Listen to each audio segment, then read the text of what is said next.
Nigeria's unbroken democracy of 20 years has enhanced growth of the financial and telecommunications services, which have helped in edging up the country's gross domestic product, that's the GDP. In this report, Effiong Ekop looks at the business and economic developments of the nation in this period. A significant stride was the banking consolidation of 2005, where 89 deposit-taking banks, through regulatory action of the central bank, were reduced to 25. This happened after the Apex Bank, under Professor Charles Soludo, sets a common capital base of 25 billion naira for a banking license. The action set a revolution in the sector. With huge funds in their vault, banks move out to finance gigantic projects in the oil and gas sector, telecommunications, aviation, and allied sectors. One, I would say, is the listing of big companies. You know, the all-share index was around 3,000, but when Dangote started listing his companies, it helped the market. You can see today, once Dangote cement share price moves, it drags the market up. If it comes down, it drags the market down. A latent effect has been a long line of Nigerian banks branching overseas for offshore operations.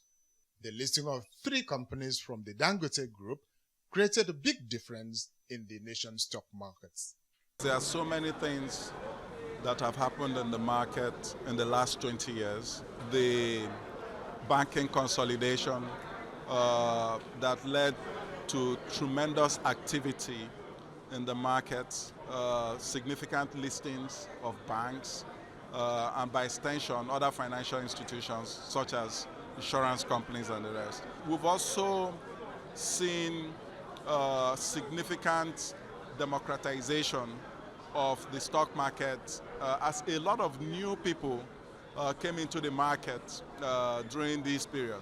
So we now have over 13 million investor accounts, not investors, but investor accounts in the records of CSCS.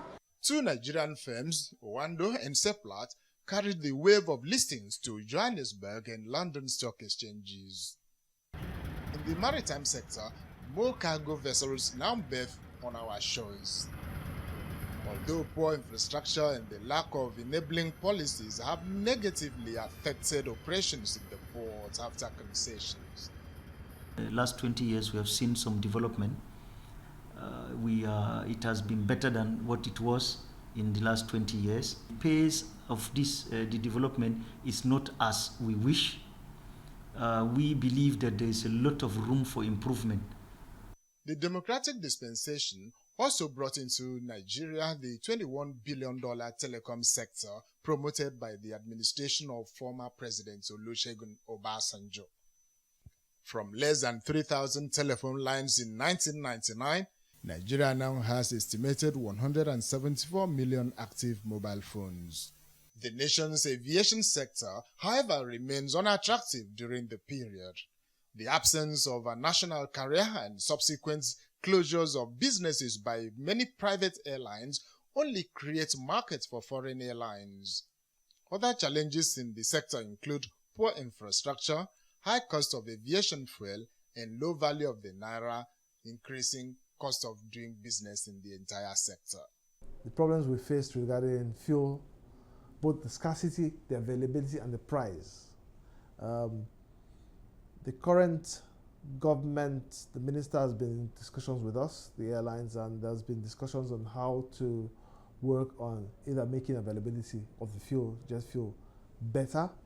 Making availability better might also influence the price. And we hope that with certain initiatives that the government is doing, separate from the aviation industry, in terms of making more licenses for refineries available and things like that, will also work. Because once you make the Nigeria has oil, lots of oil. So if we can refine it locally, we expect that availability will be there and therefore the price will come down. In the period under review, the oil and gas sector has not come to terms with transfer of technology to locals. Oil firms still waste gas resources through careless flaring while government keeps postponing reinjection policy. The Petroleum Industry Bill, which could have reformed the entire sector, is yet to become a law, while the Niger Delta region remains restive with violence, bunkering, and kidnappings. The country's electricity generation is far below expectation. Sundry power sources like gas, coal, water, wind, and sunlight are underutilized. Even with the privatization of the sector, Nigeria's total power capacity is lower than 4,000 megawatts. The agriculture sector under the period has recorded tremendous progress. Agricultural funding by the Bank of Industry, Bank of Agriculture, the Central Bank of Nigeria, and other agencies have helped the sector's growth. It is on record that some agri-companies now secure loans at single-digit interest rates, though the achievement is yet to go national.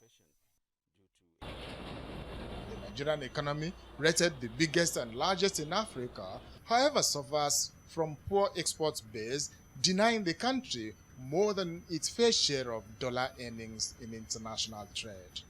This comes from the poor state of manufacturing and industrial setup, fueling unemployment, now standing at about 22% to the population figure. Many analysts, however, believe that Nigeria's democracy has come of age. Many people have applauded Nigeria's economic achievements within the last 20 years of its unbroken democracy.